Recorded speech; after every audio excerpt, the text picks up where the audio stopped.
नमस्कार, आपका स्वागत है मेरे YouTube चैनल पर।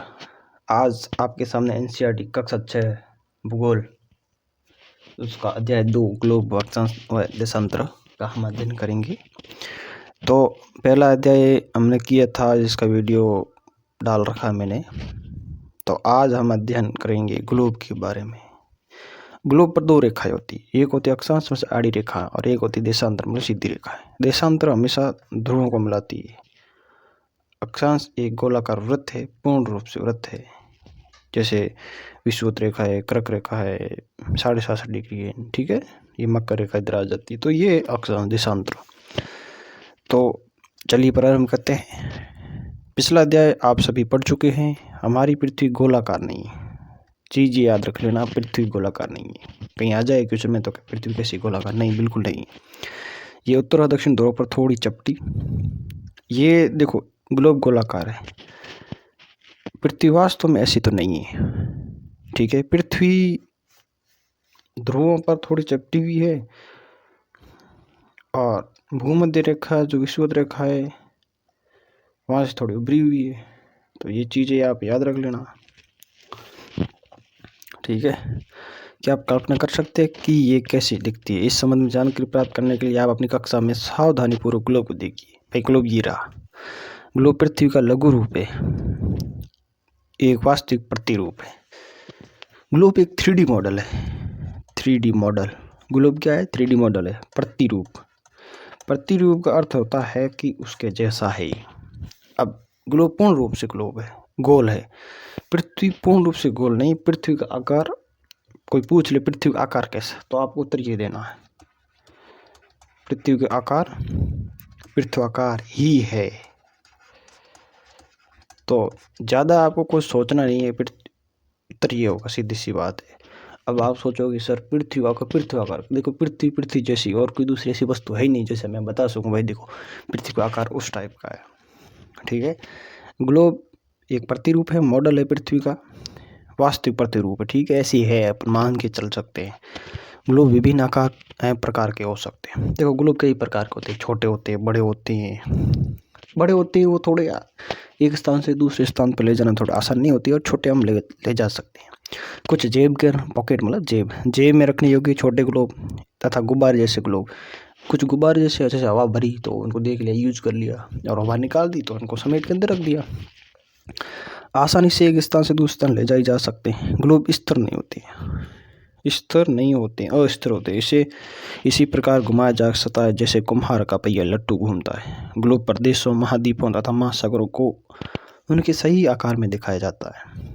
देखो मॉडल ये है, जैसे ये इंडिया है, ये ऑस्ट्रेलिया है, ये अफ्रीका है, ये रशिया है, रशिया एशिया कह सकते हैं, इधर यूरोप है, इधर भूमध्य सागर है, ये अरब प्रायद्वीप है। तो इनको हम दर्शा सकते हैं ग्लोब पर। ये इंडोनेशिया है, तो इनको आराम से, जैसे देशों को, महाद्वीपों को, महासागरों को, सागरों को, जैसे हिंद महासागर है, ये प्रशांत महासागर है, तो इनको हम दर्शा सकते हैं।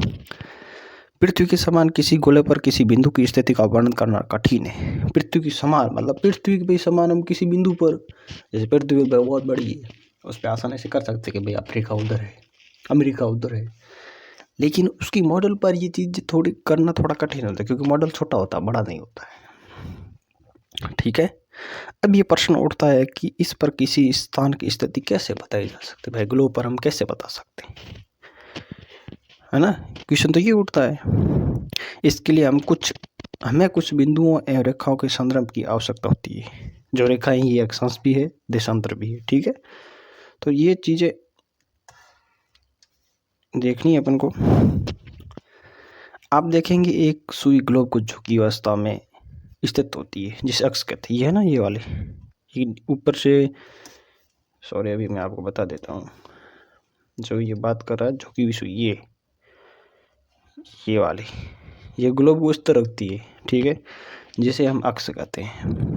बस झुकी हुई अवस्था ये है, पर पृथ्वी अगर माने तो सीधी तो ऐसे होगी ना, पर ये झुकी हुई है, ठीक है, इसे हम अक्ष कहते हैं। ग्लोब पर वे दो बिंदु जिनसे होकर सुई गुजरती है, उत्तर तथा दक्षिण ध्रुव। अब ये उत्तर ध्रुव हो गया, ये दक्षिण ध्रुव हो गया, ठीक है। ग्लोब की सुई के चारों ओर पृथ्वी की भांति पश्चिम से पूर्व की ओर घुमा जाता है। पृथ्वी किस दिशा में घूमती है, ठीक है, तो पश्चिम से पूर्व की ओर। ये मोस्ट इम्पोर्टेंट क्वेश्चन है, कई बार आ चुका है कई एग्जाम में, तो थोड़ा ध्यान रख लेना। कोई सुई नहीं होती है, ये अपने अक्ष के चारों, पर वास्तव में ऐसी कोई सुई होती है, ये काल्पनिक है, ये तो हमने बना रखी है, ठीक है। ये तो इस ग्लोब को हमने टिकाने के लिए बना रखी है, ये काल्पनिक होती है, वास्तव में से कुछ नहीं होता है। एक अन्य काल्पनिक रेखा भी ग्लोब को दो बराबर भागों में क्या है, बांटती है, जिसे हम विषुवत वृत्त कहते हैं। विषुवत वृत्त मतलब भूमध्य रेखा। भाई भूमध्य रेखा कई नाम होते हैं, ठीक है, विषुवत वृत्त कहा जाता है। पृथ्वी के उत्तर में स्थित आधे भाग की को उत्तरी गोलार्ध तथा दक्षिण भाग को दक्षिण गोलार्ध कहते हैं। भाई ये विषुवत रेखा है, ठीक है, ये विषुवत रेखा। इसका ऊपर वाला भाग उत्तरी गोलार्ध, नीचे वाला भाग दक्षिण गोलार्ध, ये विषुवत रेखा होगा। ये उत्तर ध्रुव, ये दक्षिण ध्रुव। इसके ऊपर वाला भाग उत्तरी गोलार्ध, नीचे वाला भाग दक्षिणी गोलार्ध। तो ये पृथ्वी को दो बराबर भागों में बांटती है। विषुवत रेखा को भूमध्य रेखा, भूमध्य मतलब धरती के बीचों बीच, भूमि के बीचों बीच, भू एन जमीन होती है, उसके मध्य मतलब बीचों बीच, तो पृथ्वी के बीचों बीच चलने वाली। पृथ्वी के उत्तर में स्थित आधे भाग को उत्तरी गोलार्ध, दक्षिण भाग को दक्षिण गोलार्ध कहते हैं, ठीक है। ये दोनों बराबर के आधे भाग होते हैं। भाई आधा ये भी बराबर होता है, नीचे वाला भी बराबर होता है। इस प्रकार विषुवत वृत्त पृथ्वी पर एक काल्पनिक वृत्त बनाती है एवं ये पृथ्वी पर विभिन्न स्थानों की स्थिति बताने का सबसे महत्वपूर्ण संदर्भ बिंदु है। भाई स्थान देखते हैं कि यहाँ भारत है, यहाँ भूमध्य सागर होगा, या रशिया होगा, साइबेरिया होगा, तो हम स्थान बता सकते हैं इन रेखाओं अक्षांश से, ठीक है। विषुवत वृत्त से ध्रुवों तक स्थित सभी समांतर परतों को अक्षांश समांतर रेखा कहते हैं। ये अक्षांशों को अंश में मापा जाता है भैया, ये मोस्ट इम्पोर्टेंट। अक्षांशों को किस में मापते हैं, अंश में, ठीक है। विषुवत वृत्त शून्य अंश को दर्शाती, मतलब 0 डिग्री, सीधी सी बात है। आप अंश नहीं समझोगे नहीं तो मैं 0 डिग्री बता देता हूँ। क्योंकि विषुवत वृत्त से दोनों तरफ ध्रुवों के बीच की दूरी पृथ्वी के चारों ओर की वृत्त का 1/4 है। अंत इसका माप होगा 360 अंश, मतलब ये चक्कर, गोलाकार चक्कर, वृत्ताकार, इसलिए 360 डिग्री हो गया, ठीक है। और एक अंश क्या नहीं, 1/4। भाई 360 का चौथा भाग क्या है, 90 अंश। इस प्रकार 90 अंश उत्तरी अक्षांश उत्तर ध्रुव को दर्शाता है तथा 90 अंश दक्षिण अक्षांश दक्षिण ध्रुव को दर्शाता है, जो आप आसानी से समझ गए, ठीक है।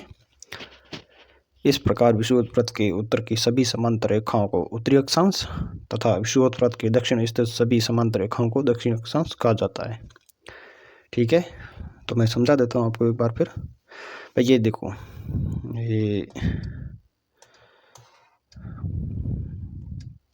ये विषुवत वृत्त, ठीक है। इसके उत्तर में जितने अक्षांश है वो उत्तरी अक्षांश, दक्षिण में जितने अक्षांश है वो दक्षिणी अक्षांश। जैसे उत्तर में कर्क रेखा है, ये अक्षांश है, ठीक है, 23.5 डिग्री अक्षांश है उत्तरी। फिर उत्तर ध्रुव वृत्त है, 67.5 डिग्री उत्तरी अक्षांश है। फिर उत्तर ये 90 अंश हो गया, ठीक है। इधर वाला ये दक्षिण ध्रुव 90 अंश हो गया, ठीक है। तो ये विषुवत वृत्त से ऊपर वाला, नीचे वाला भाग उत्तरी अक्षांश और ये दक्षिण अक्षांश, तो ये होते हैं, ठीक है। इसलिए प्रत्येक अक्षांश के मान के साथ उसकी दिशा यानी उत्तर या दक्षिण को भी लिखा जाता है। सामान्यतः उसे उत्तर या दक्षिण भाई उत्तर को हम क्या लिखते हैं, दक्षिण को 2 अक्षर से व्यक्त किया जाता है या लिख दिया जाता है, ठीक है। उदाहरण के लिए महाराष्ट्र में चंद्रपुर है, ब्राजील दक्षिण अमेरिका के बेलो हॉरिजॉन्टल शहर है भैया, दोनों एक ही अक्षांश 20 डिग्री अंश पर स्थित है। लेकिन चंद्रपुर विषुवत वृत्त के 20 अंश उत्तर एवं बेलो हॉरिजॉन्टल विषुवत वृत्त के 20 अंश दक्षिण में स्थित है, ठीक है। इसलिए हम कहते हैं चंद्रपुर 20 डिग्री उत्तरी अक्षांश पर है तथा बेलो हॉरिजॉन्टल 20 डिग्री दक्षिणी अक्षांश पर स्थित है। चित्र ये देख लो, जब मैंने आसानी से आपको समझा रखा है। कुछ महत्वपूर्ण अक्षांश है, विषुवत वृत्त, ये भूमध्य रेखा, ये उत्तर ध्रुव, ये वाली ऊपर वाली, तथा दक्षिण ध्रुव ये पृथ्वी के दूसरे कोने पे है। इसके अतिरिक्त 4 और महत्वपूर्ण भी अंश है, ठीक है। उसमें पहली है कर्क रेखा, 23.5 डिग्री उत्तरी अक्षांश,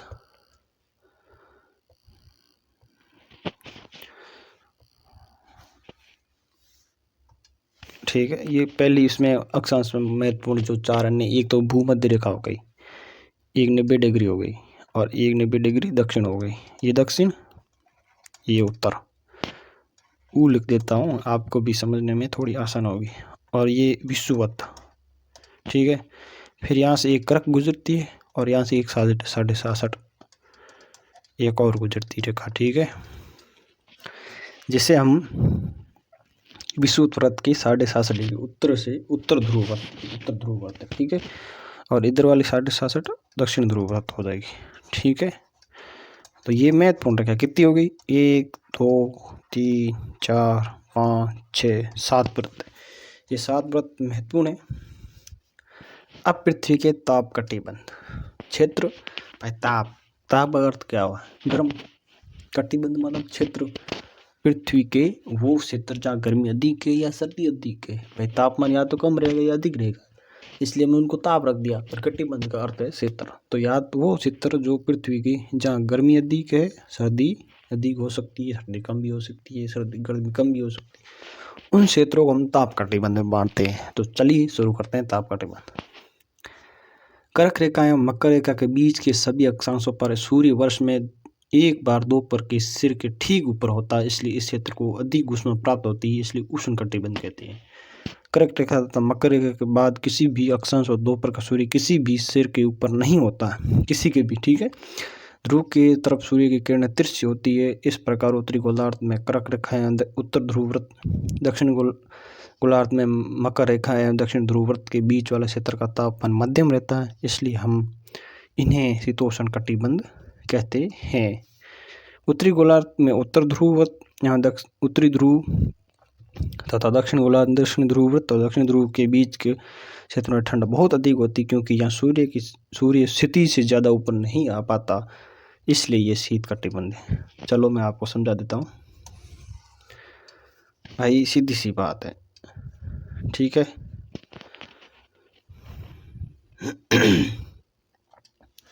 देखो ये पृथ्वी यार गोलाकार नहीं बन रही, सबसे दिक्कत यही होती है। ये पृथ्वी, ठीक है। देखो ये हो गया भूमध्य रेखा, ये सूर्य, और ये 23.5 डिग्री कर्क, और ये इधर भी 23.5 डिग्री दक्षिण में ये मकर, और ये 67.5, और ये 0 डिग्री, 0 नहीं सॉरी दक्षिण ध्रुव 90 डिग्री, और इधर भी 90, और ये 67.5 हो गया। इधर लग देता,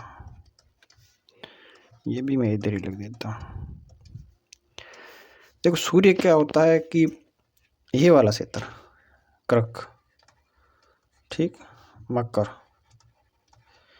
इन क्षेत्र के बीच में हमेशा सीधा वर्ष में एक बार सिर के ऊपर आएगा। भाई सूर्य यहाँ तो भूमध्य रेखा पर तो रहता है, फिर ये उत्तरायण होता है तो ये कर्क रेखा तक जाता है, यहाँ तक कर्क रेखा तक सूर्य यहाँ तक आएगा, फिर दक्षिण हो गया तो ये मकर रेखा तक गया। तो कुल मिला के ये वाला क्षेत्र है ना, यहाँ क्या सूर्य एक बार सिर के ऊपर होगा। चलो भाई हम कहाँ रहते हैं? भारत में, यूपी में, एमपी में, राजस्थान में, तो यहाँ कर्क रेखा के नज़दीक है, ठीक है। एमपी वाले, राजस्थान, गुजरात, ये 8 राज्य जो कर्क रेखा पर स्थित है। तो यहाँ क्या है कि सूर्य एक बार तो सिर के ऊपर होगा। फिर मकर हमसे तो काफ़ी दूर है, भूमध्य रेखा ये यहाँ से तो इधर है, यहाँ भी सिर्फ तो मतलब ये उत्तरायण दक्षिण में यहाँ तक तो ठीक है। तो ये हो गया गर्मी का क्षेत्र, यहाँ ताप थोड़ा अधिक रहता, इसलिए इसे हम कहते थे उष्ण कटिबंध। तो ये उष्ण कटिबंध कहाँ से? कर्क रेखा से मकर रेखा तक, मतलब 23.5 डिग्री उत्तर अक्षांश से 23.5 डिग्री दक्षिण अक्षांश के बीच। अब ये क्षेत्र यहाँ तो सूर्य सीधा पहुँच नहीं पाता, थोड़ा तिरछा रहता है 23.5 से 67.5। तो यहाँ हो गया शीत प्लस उष्ण, शीत भी है, ठंडी भी है और गर्मी भी है, इसलिए इसको कह देते हैं शीतोष्ण। भाई ठंड भी है और गर्मी भी है, तो इसलिए इसको कहते हैं शीतोष्ण। इधर भी यही शीतोष्ण है, शीत भी है, ठंड भी है, गर्मी भी है, उष्ण, ठीक है। तो इसको भी हम कह देते हैं शीतोष्ण, शीत प्लस उष्ण। और यहाँ तो सूर्य हमेशा तिरछा रहता है, ठीक है, पहुँच ही नहीं पाता। क्षितिज, क्षितिज का अर्थ है ये जमीन है, ठीक है, और ये आसमान है टिमटिमाते वाला। इसका बीच का जो लाइन है, जमीन और आसमान को मिली हुई जो लाइन दिखती है वो क्षितिज है। तो ये हमेशा सूर्य यहीं रहता है, ऊपर आता ही नहीं है। तो सूर्य ऐसे ही चलता है, तो इसलिए यहाँ ठंडी रहती है, बर्फ रहती है, इसलिए ये शीत क्षेत्र होगा, शीत क्षेत्र, शीत कटिबंध, ठीक है। तो ये कटिबंध बहुत आसान है, ज़्यादा डिफिकल्ट है नहीं, थोड़ा आप ध्यान रखोगे तो आसान हो जाएगा। एक बार देखना चाहते हो देख लो। और 7 कटिबंध है जो मैंने बता दिया आपको। अब है देशांतर। क्या है देशांतर? देशांतर क्या है? सबसे बड़ा सवाल ये है कि देशांतर आखिर है क्या। किसी स्थान की स्थिति को बताने के लिए उस स्थान के अक्षांश के अतिरिक्त कुछ और जानकारी की आवश्यकता भी होती है। आप देख सकते हैं कि प्रशांत महासागर में स्थित टोंगा द्वीप, टोंगा एक स्थान द्वीप है, एवं हिंद महासागर में स्थित मॉरिशस द्वीप, एक मॉरिशस देश भी है, याद रखना, एक ही अक्षांश 20 डिग्री दक्षिणी अक्षांश पर स्थित है। उनकी सही स्थिति जानने के लिए यह पता करना होगा कि उत्तर ध्रुव को दक्षिण ध्रुव से जोड़ने वाली संदर्भ रेखा से पूर्व या पश्चिम की ओर इन स्थानों की दूरी कितनी है। इस संदर्भ रेखाओं को देशांतर यामोत्तर भी कहते हैं, ठीक है। इनके बीच की दूरी देशांतर के अंशों में मापा जाता है। प्रत्येक अंश को मिनट तथा मिनट को सेकंड में विभाजित किया जाता है। ये अर्धवृत्त देखो, अक्षांश तो एक वृत्त है, तो ये देशांतर अर्धवृत्त आधा गोला है, तथा इनके बीच की दूरी ध्रुवों की तरफ बढ़ने पर घटती या ध्रुवों पर शून्य हो जाती। यहाँ सभी देशांतरी यामोत्तर आपस में मिलती है। चलो मैं आपको बता देता हूँ। ये कहना का अर्थ है भाई, देशांतर क्या होती है? अर्धवृत्त होती है, इतनी होती है, ठीक है। अब क्या है कि ये भूमध्य रेखा है, सॉरी यार पढ़ नहीं रही सही, ये पृथ्वी है, ये भूमध्य रेखा, ये अक्षांश रेखा तो हमेशा सीधी रहती है, ये गोलाकार ऐसे घूमती है, ये घूम लेती है वृत्ताकार। अब क्या है कि देशांतर रेखा ये तो सीधी आपको दिख रही है, ये ऐसे होती है। तो कहना का अर्थ है कि ये भूमध्य रेखा में, इनकी भूमध्य रेखा के बीच में यहाँ पर इनकी एक अक्षांश मतलब एक देशांतर के बीच दूरी रहती ज़्यादा, और जो ही ये ध्रुव की तरफ चलती है यहाँ दूरी बहुत कम हो जाती है, और यहाँ तो शून्य हो जाती है। यहाँ दूरी कम है, यहाँ थोड़ी सी भी कम है, यहाँ शून्य है। तो ये है, और ये उत्तर ध्रुव दक्षिण ध्रुव को मिलाती है देशांतर रेखा है। अब कौन सी रेखा उत्तर ध्रुव दक्षिण ध्रुव को मिलाती है? देशांतर रेखा है, ठीक है। अक्षांश रेखाओं से भिन्न सभी देशांतरी यामोत्तर रेखाओं की लंबाई समान होती है। भाई इनकी लंबाई, देशांतर की लंबाई समान रहती है, ठीक है। इसलिए उन्हें सिर्फ मुख्य संख्या में व्यक्त करना कठिन था। तब सभी देशों ने निश्चय किया कि ग्रीनविच स्थान है जहाँ ब्रिटिश राज्य की वेधशाला स्थित है, से गुजरने वाली यामोत्तर रेखा से पूर्व पश्चिम की ओर गिनती शुरू की जाए। इस यामोत्तर को प्रमुख यामोत्तर कहते हैं, जिसका मान 0 डिग्री देशांतर है, तथा यहाँ से हम 180 डिग्री पूर्व 180 डिग्री पश्चिम तक गणना करते हैं। प्रमुख यामोत्तर तथा 180 डिग्री यामोत्तर मिलकर पृथ्वी के 2 समान भागों पूर्वी गोलार्ध एवं पश्चिमी गोलार्ध में विभक्त बांटते हैं। इसलिए किसी स्थान के देशांतर के साथ पूर्व के लिए अक्षर पू तथा पश्चिम के लिए अक्षर प का उपयोग करते हैं। यह जानना रोचक होगा कि 180 डिग्री पूर्व और 180 डिग्री पश्चिम यामोत्तर एक ही रेखा पर स्थित है। तो ये भी थोड़ा कठिन होगा आपके लिए जानना, थोड़ा कठिन तो होगा भाई, ये इधर भी है इधर भी है। अब ग्लोब पर अक्षांश रेखाओं एवं देशांतरी यामोत्तरों के द्वारा बनी ग्रिड को देखो। भाई ये ग्रिड है ये, ठीक है। अगर आपको किसी स्थान के अक्षांश और देशांतर को सही जानकारी हो तो ग्लोब पर आप उस स्थान का पता आसानी से लगा सकते हैं। उदाहरण के लिए असम में धुबरी 26 डिग्री उत्तरी अक्षांश यहीं की होगा, ठीक है, और 90 डिग्री पूर्वी देशांतर पर स्थित है। अब उसे बिंदु को देखें जहाँ ये दोनों रेखाएं एक दूसरे को काटती है, ये बिंदु धुबरी की ही सही स्थिति होगा। तो ये हम क्या है कि अक्षांश और देशांतर से किसी स्थान का पता लगा सकते हैं। सबसे बड़ी इसका यूज़ यही है कि हम किसी स्थान का पता कैसे लगाएंगे, तो हमें अक्षांश की पूरी जानकारी होनी चाहिए, देशांतरों की पूरी जानकारी होनी चाहिए, तभी हम ग्लोब या पृथ्वी पर किसी स्थान का पता लगा सकते हैं।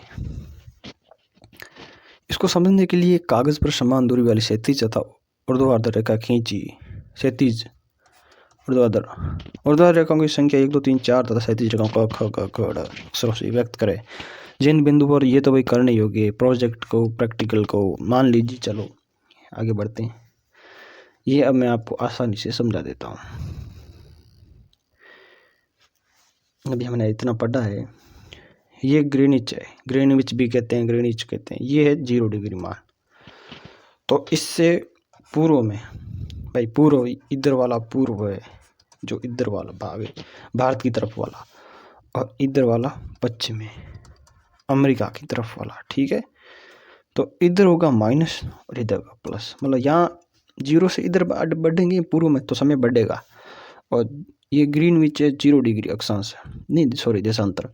इसके पश्चिम में हम जाएंगे तो समय घटेगा। जैसे यहाँ 12 बजे तो फिर यहाँ 11 हो जाएगा, 10 9 ऐसे बढ़ेगा। तो इधर जैसे यहाँ 12 है तो 1 2 3 4 ऐसे बढ़ता रहेगा। जैसे लंदन ग्रीनविच में वहाँ बजे हैं 12, तो भारत में कितनी बढ़ेंगे तो देख लो 1 2 3 4 5 5 तो हो गए 5.5। भारत की 82.5 है, तो 12 प्लस 5.5 देख लो। तो ये समय हमेशा बढ़ता रहता है। ठीक है, तो इधर वाला बढ़ेगा इधर वाला घटेगा। अब कटिबंध, ये समय के कटिबंध है। कितने हो गए 12 इधर है तो 12 इधर। समय के 24 जोन है। ये जोन है समय को बताने के लिए। भाई पहला जोन है, दूसरा तीसरा, ये 15 डिग्री पे होते हैं। ठीक है, तो ये समय को बांटते हैं। ये है अंतर्राष्ट्रीय तिथि रेखा जो प्रशांत महासागर से गुजरती। क्वेश्चन ये आएगा कि अंतर्राष्ट्रीय तिथि रेखा कहाँ से गुजरती, तो उत्तर होगा प्रशांत महासागर से। ठीक है, और ये ग्रीनविच, ये इंग्लैंड के लंदन शहर है, वहाँ राजधानी है इंग्लैंड की। लंदन शहर में एक और स्थान है, कस्बा है ग्रीनिच या ग्रीनविच, वहाँ से इसको 0 डिग्री अक्षांश से माना है। ठीक है, तो ये हो गए कठिन। भारत की 82.5 है, 5.5 घंटा आगे समय रहता है ग्रीनविच से। तो ये समझ लेना, भारत और श्रीलंका का एक ही रहता है। और अब देशांतर और समय। समय को मापने का सबसे अच्छा साधन है पृथ्वी, चंद्रमा, ग्रहों की गति, सूर्योदय एवं सूर्यास्त प्रतिदिन होता है। अतः स्वाभाविक ही है कि ये पूरे विश्व के समय निर्धारण का सबसे अच्छा साधन है। स्थानीय समय का अनुमान सूर्य के द्वारा बनने वाली परछाई से लगाया जा सकता है, जो दोपहर में सबसे छोटी है। सूर्योदय तथा सूर्यास्त की सबसे लंबी होती है परछाई। ग्रीनिच पर स्थित प्रमुख यमोत्तर पर सूर्य जिस समय आकाश के सबसे ऊंचे बिंदु होगा उस समय यमोत्तर स्थिर सभी स्थानों पर दोपहर 12 बजे होगी। ठीक है, क्योंकि पृथ्वी पश्चिम से पूर्व की ओर चक्कर लगाती है, अतः वे स्थान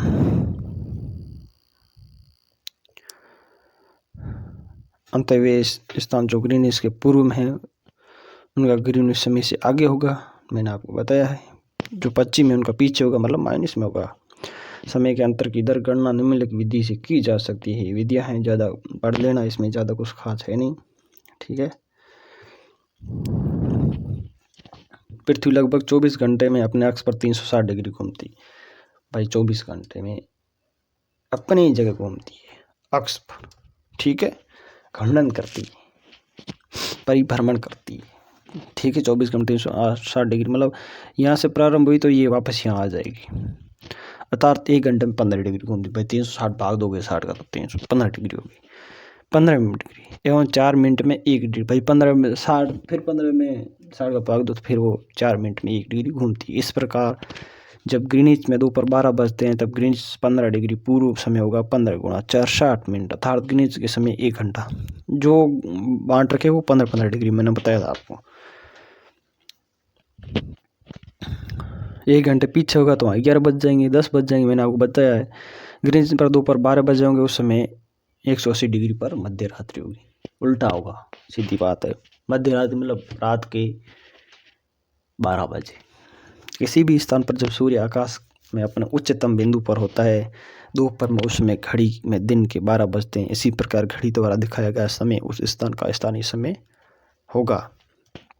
आप देख सकते हैं कि दिए गए देशांतर यमोत्तर पर सभी स्थानों का स्थानीय समय समान होगा। ये तो एक अच्छी चीज़ है। हम मानक समय क्यों मानते हैं भाई? इतना आपने पढ़ा किया, ये समय या आपकी सोच में है क्यों नहीं यार, भारत का भारत वो क्यों माने लंदन वाली वेधशाला ग्रीनविच का समय, भारत अपना भी मान सकता है अलग से कि भाई देखो हम तो ये हमारा तय करें, सूर्य उगेगा या सूर्योदय होगा पूर्वोत्तर भारत से तभी हम मान लेंगे 6 बज गई, और जब सूर्य अस्त होगा गुजरात और राजस्थान तो मान लेंगे सूर्य अस्त होगा तो 7 बज गई।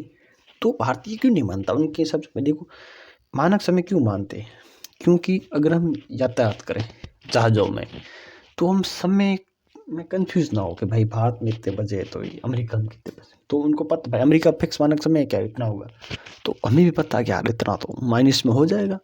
तो ये रहता है, स्थानीय समय ज्ञात करने के लिए मानक समय बहुत ज़रूरी है। ठीक है,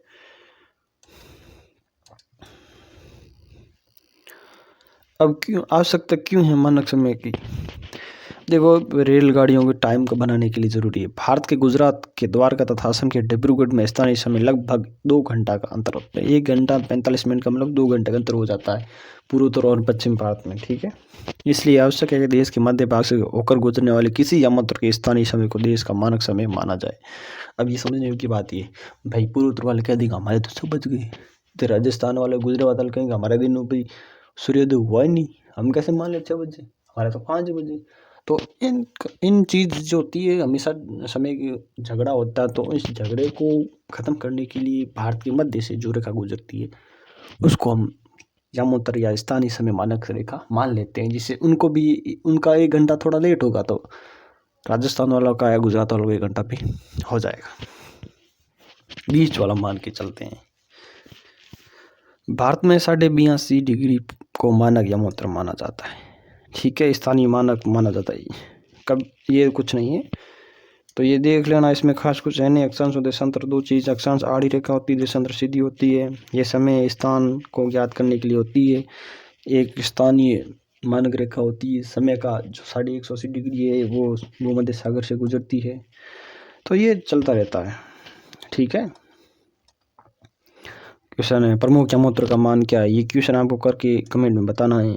शीत कटिबंध किसके नज़दीक पाया जाता है? देखो ये तो आसान क्वेश्चन है। देशांतरों कुल संख्या कितनी है? ये भी आसान क्वेश्चन है। उत्तरी ध्रुव पर स्थित है? ये भी आसान है। ग्रीड किसका जाल है? ये भी आसान क्वेश्चन है। तो ये क्वेश्चन आने लायक है। तो आप अगर किसी कंपटीशन की तैयारी कर रहे हो तो ये क्वेश्चन है ना, मेरा कहना मानो किसी रजिस्टर में उतार लो नोट से। जो ये वाले क्वेश्चन है ये छोटे छोटे, भाई प्रमुख यामोत्तर का मान ला रहा उत्तर लिख दिया कि हमने ये शीत कटिबंध इस नदी पाई, जो उत्तर लिख दिया ये। ठीक है, ये इसके ये आपका होमवर्क कह सकते हो, जाना भी जरूरी है होमवर्क। ठीक है, तो ये आपका होमवर्क है, इसका उत्तर मुझे कमेंट कर देना, अगर नहीं आए तो मैं फिर बता दूंगा आपको।